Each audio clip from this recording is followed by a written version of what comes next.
Hello everyone, आप सभी का आईबीटीएस में मैं स्वागत करती हूँ। तो स्टूडेंट, आज की क्लास में एक करंट अफेयर को हम डिस्कस करेंगे। इकोनॉमी के करंट अफेयर के बारे में बात करेंगे। तो आज का जो करंट अफेयर हम बात करेंगे वो है, इंडिया जो है वो प्लान कर रहा है डब्ल्यूपीआई से पीपीआई पे शिफ्ट होने का। राइट, ये जो आज की टॉपिक ऑफ डिस्कशन रहेंगी कि हम होलसेल प्राइस इंडेक्स से हम प्रोड्यूसर प्राइस इंडेक्स पर शिफ्ट करेंगे। तो आप सभी को थोड़ा थोड़ा तो पता चल गया होगा, जो कि इकोनॉमिक्स थोड़े से अवेयर होंगे कि क्या है, जो कि नेशनल स्टैटिस्टिकल कमीशन ने यहाँ पर वर्किंग का जो ग्रुप है उसको बिठाया, और उनका जो प्लान है कि अब हम डब्ल्यूपीआई ना यूज करके हम पीपीआई को यूज करेंगे। तो चलते हैं, देखते हैं, आपको डिटेल डिस्कशन इसके बारे में बताऊंगी, ए टू जेड बताऊंगी। ऐसे ही economy, current affair, economy terms, economy topic को समझने के लिए चैनल पर नए होंगे तो चैनल को सब्सक्राइब कर दीजिएगा, बेल आइकन दबा दीजिएगा। चलिए आज की क्लास को हम स्टार्ट करते हैं। तो ये आपको डब्ल्यूपीआई सीपीआई जो देखने को मिल रहा है स्टूडेंट, ये क्या है? ये इन्फ्लेशन को मेजर करने के लिए होता है। Right, WPI wholesale price index और प्रोड्यूसर प्राइस इंडेक्स। अब सबसे पहले हम इन्फ्लेशन के बारे में जान लेते हैं, ये क्या होता है। तो इन्फ्लेशन को मैं बहुत सिंपल लैंग्वेज में आपको समझाती हूँ। वैसे तो इसको हम फुल जो हमारा टॉपिक होता है उसमें हम डिस्कस करेंगे, जो कि आपको मिल जाएगा। राइट, और जो भी आपको टॉपिक डिफिकल्ट लगता है कमेंट सेक्शन में लिख सकते हैं, वो हम डिस्कस कर लेंगे। तो चलिए देखते हैं आज में। तो इन्फ्लेशन को अगर हमें समझना हो तो हम यहाँ पर इस डायग्राम से समझेंगे। 1996 है और ये 2023 है। राइट, 2023 है। तो यहाँ पर स्टूडेंट हम देखेंगे 1996 में क्या प्राइस था और 2023 में क्या प्राइस है। यहाँ पर रुपीज़ में हम ले लेते हैं, रुपीज़ 100 रुपीज़ ले लेते हैं, और यहाँ पर भी 100 रुपीज़ ले लेते हैं।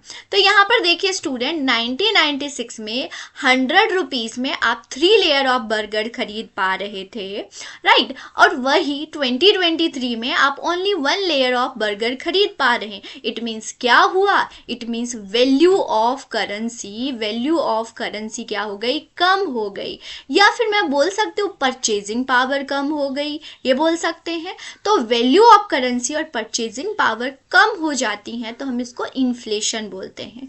और अच्छे से समझते हैं, जब जनरल प्राइस लिखा हुआ है, जब लगातार जनरल इन प्राइस जो होता है वो लगातार राइज होता है। अब लगातार कितना? 1 साल, 1 महीने जब लगातार राइज होगा general price. Right, general price मतलब बास्केट ऑफ गुड्स की, एक गुड की नहीं, बास्केट ऑफ गुड्स की, तो हम उसको इन्फ्लेशन बोलते हैं।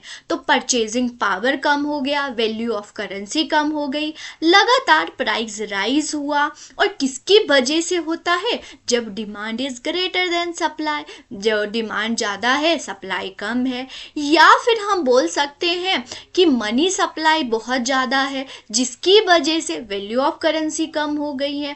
पहले 100 रुपये की बहुत ज़्यादा वैल्यू थी, अब 100 रुपये की कम है। वो दादी नानी की कहावत तो आपको याद ही होगा, 100 रुपये में तो हम बहुत कुछ खरीद पाते थे, अब 100 रुपये में कुछ नहीं खरीद पाते। तो वो कहानी क्या है? इन्फ्लेशन ही है स्टूडेंट। और एक और चीज़ याद रखिएगा, इन्फ्लेशन जो प्राइस होता है वो 2 to 6% के रेंज में होना चाहिए। अगर वो 6% से अबव हो जाता है तो हम उसको इन्फ्लेशन बोलते हैं। राइट, लगातार होना चाहिए, 1-2 दिन से काम नहीं चलेगा। और 2% से अगर कम हो जाता है तो हम उसको डिफ्लेशन बोलते हैं, जो कि हम किसी और क्लास में डिस्कस करेंगे। राइट, ये होता है। ओके, तो ये रेंज होता है। और ना ही इकोनॉमी में 2% से ज़्यादा कम होना चाहिए प्राइस, ना ही 4% से ज़्यादा होना चाहिए, अदरवाइज कंट्रोल करना बहुत ज़्यादा मुश्किल हो जाता है। चलिए आगे हम देखते हैं। तो आपको इन्फ्लेशन मोटा मोटा समझ आ गया होगा। अब इन्फ्लेशन महंगाई को मेज़र करते हैं। कैसे पता चलता है कि महंगाई है इकोनॉमी में? तो देखिए, सारे टूल्स होते हैं मेज़र करने के लिए। तो एक होता है है wholesale price index, consumer price index. Wholesale को हम WPI बोलते हैं जो कि न्यूज़ में है, CPI बोलते हैं कंज्यूमर प्राइस इंडेक्स को, और GDP डिफ्लेटर होता है, और PPI जो कि शिफ्ट होने की बात की गई है जिसको प्रोड्यूसर प्राइस इंडेक्स बोला जा रहा है, राइट, प्रोड्यूसर प्राइस इंडेक्स। अब ये होता क्या है, चलिए इसको समझाती हूँ, वन बाय वन देखते हैं, राइट। तो सबसे पहले है कंज्यूमर प्राइस इंडेक्स। ओके, ये क्या होता है? कंज्यूमर प्राइस इंडेक्स स्टूडेंट 2014 से इंडिया फॉलो कर रहा है, राइट। इससे पहले सिर्फ इंडिया में WPI ही था। कंज्यूमर प्राइस इंडेक्स 2014 से रघुराम राजन जो हमारे गवर्नर थे उनके द्वारा ये चीज लाई गई है 2014 से, कंज्यूमर प्राइस इंडेक्स। ये लोगों की एक्चुअल परचेजिंग पावर को मेजर करता है। बोलते हैं ना, आपके थाली में कितने प्राइस की गुड्स आ रही हैं उसको मेजर करता है कंज्यूमर प्राइस इंडेक्स। ओके, इसमें एक्चुअल आप देखेंगे यहाँ पर, जैसे कि आपकी हाउसिंग, फूड, क्लोथिंग, ट्रांसपोर्टेशन, मतलब आपकी नेसेसरी चीज़ों को मेज़र करता है, एक्चुअल परचेजिंग पावर। तो यहाँ पर गुड्स, याद रखिएगा, गुड्स एंड सर्विसेज की चेंज इन प्राइस को मेज़र करता है, राइट, परचेज बाय द जो कंज्यूमर एक्चुअल परचेज करता है, राइट, ये बोलते हैं।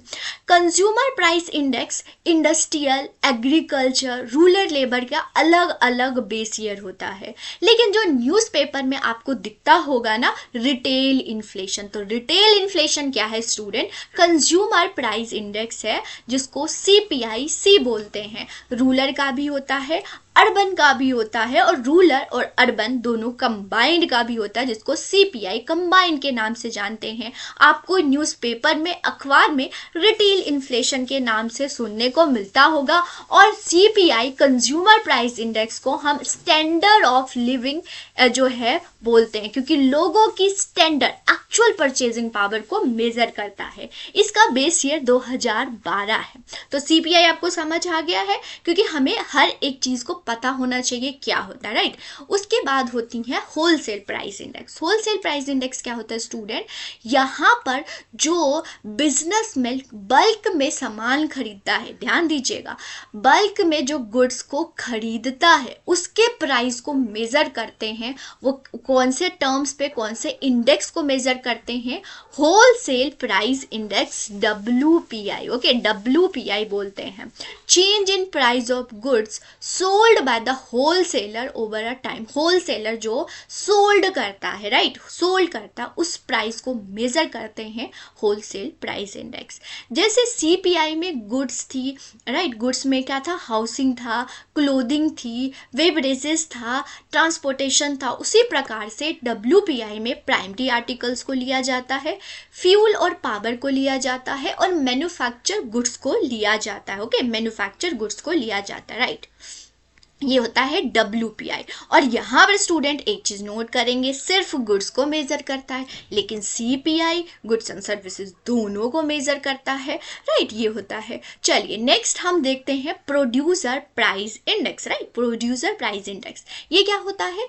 यहाँ पर जो manufacture goods and services, both goods and services sold करता है बाय द प्रोड्यूसर, जो होलसेलर को, तो हम उसको प्रोड्यूसर प्राइस इंडेक्स बोलते हैं, राइट। ये मैन्युफैक्चर सोल्ड कर रहा है होलसेलर को और उस प्राइस को हम मेजर करते हैं, तो हम उसको प्रोड्यूसर प्राइस इंडेक्स बोलते हैं, राइट, प्रोड्यूसर प्राइस इंडेक्स। हमारे कंट्री में WPI भी है और CPI भी है, लेकिन हमारी इंडिया में PPI प्रोड्यूसर प्राइस इंडेक्स को नहीं फॉलो किया जाता है, जिसकी बात चल रही है कि हमें WPI को हटा के CPI जो है PPI को लेके आना है। क्या रीज़न है अभी हम डिस्कस करेंगे, थोड़े से टर्म्स देख लेते हैं। यहाँ पर स्टूडेंट बहुत इंपॉर्टेंट है, इसको ध्यान से सुनिएगा। एक होता है CPI जो कि अभी हम देख के आए हैं, और एक होता है GDP डिफ्लेटर। CPI में भी गुड्स एंड सर्विसेज के प्राइस को, परचेजिंग पावर को हम मेजर करते हैं। GDP डिफ्लेटर क्या होगा? यहाँ पर भी गुड्स एंड प्राइस के, जो गुड्स एंड सर्विसेज के प्राइस को मेजर करते हैं, GDP डिफ्लेटर। दोनों में क्या फ़र्क है? दोनों तो एक जैसे ही। ये फ़र्क है स्टूडेंट, यहाँ पर फिक्स बास्केट होता है। सीपीआई में फिक्स बास्केट होती है, राइट, उसके प्राइस को मेजर करते हैं। लेकिन जीडीपी, ध्यान दीजिएगा, जीडीपी डिफ्लेटर में with in the geographical boundary जितने भी गुड्स एंड सर्विसेज प्रोड्यूस हो रहे हैं उन सभी को मेजर करता है, प्राइस के चेंज को, तो उसको हम जीडीपी डिफ्लेटर के बोलते हैं। तो जीडीपी डिफ्लेटर जो है वो सारे इकोनॉमी में with in the geographical boundary जितने भी गुड्स एंड सर्विसेज प्रोड्यूस हो रहे हैं उस प्राइस के मेजर करता है, उसको जीडीपी डिफ्लेटर बोलते हैं, जो कि नॉमिनल जीडीपी और रियल जीडीपी इनटू 100 इसका फॉर्मूला है। नेशनल इनकम में आप लोग पढ़ते होंगे, राइट।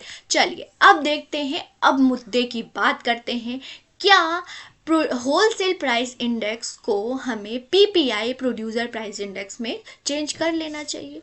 क्यों चेंज करना चाहिए ये देखते हैं, रीज़न देखते हैं। तो स्टूडेंट, पहला जो रीज़न है वो कॉम्प्रीहेंसिवनेस है। इट मीन्स जो पीपीआई है ये सभी गुड्स एंड सर्विसेज इकोनॉमी में जितने भी प्रोड्यूस हो रहे हैं सभी के प्राइस चेंज को मेजर करता है। वही जो होलसेलर होता है, होलसेल प्राइस इंडेक्स, वो सिर्फ बल्क में जो सामान बेच रहे हैं उसके प्राइस को मेजर करता है, तो हम उसको होलसेल प्राइस इंडेक्स WPI बोलते हैं। तो हम ये बोल सकते हैं पीपीआई बहुत कॉम्प्रीहेंशन है, बड़ा है, मतलब ब्रॉडर कंसेप्ट है as compare to WPI। PPI क्या है?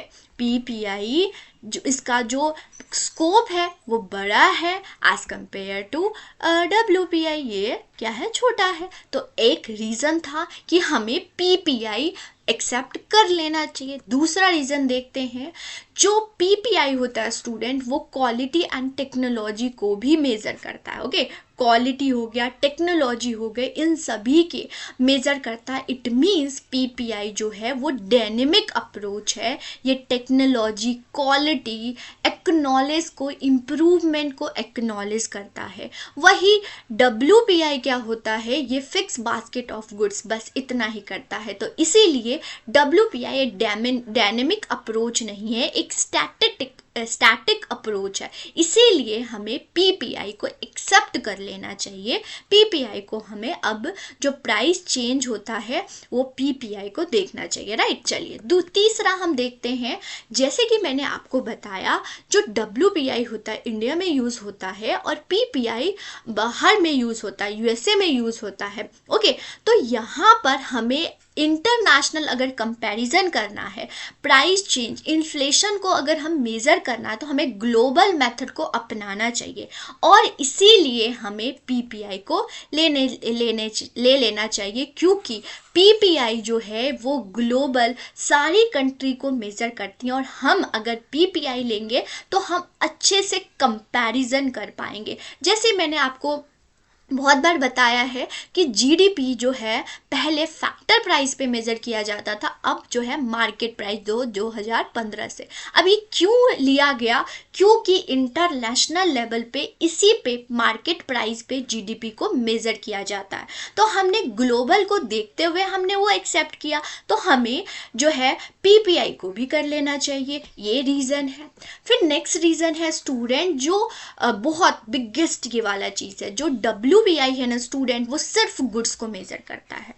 WPI सिर्फ गुड्स को, जो कि मैंने आपको बोला था, ध्यान दीजिए। और PPI जो होता है स्टूडेंट, गुड्स एंड सर्विसेज दोनों को मेज़र करता है। और यहाँ पर नोट करेंगे जो सर्विस सेक्टर है वो 60% कंट्रीब्यूट करता है जीडीपी में, और आप सर्विस सेक्टर को ही कंसीडर नहीं कर रहे हैं। तो इससे क्या होता है, हमें एक्चुअल इन्फ्लेशन नहीं पता चलता। इसीलिए हमें पीपीआई, क्योंकि वो goods and services both, and WPI सिर्फ क्या होता है, गुड्स को, और सर्विसेज 60% ऑफ जीडीपी को कंट्रीब्यूट करता है। इसीलिए हमें पीपीआई को एक्सेप्ट कर लेना चाहिए, राइट। ये होता है।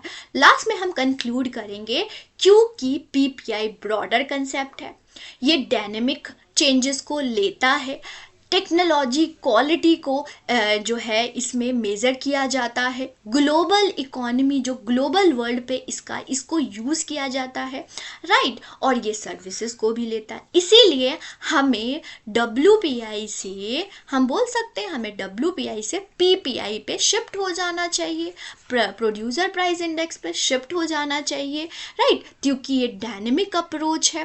अब देखते हैं कि ये एक्सेप्ट करते हैं या नहीं करते हैं।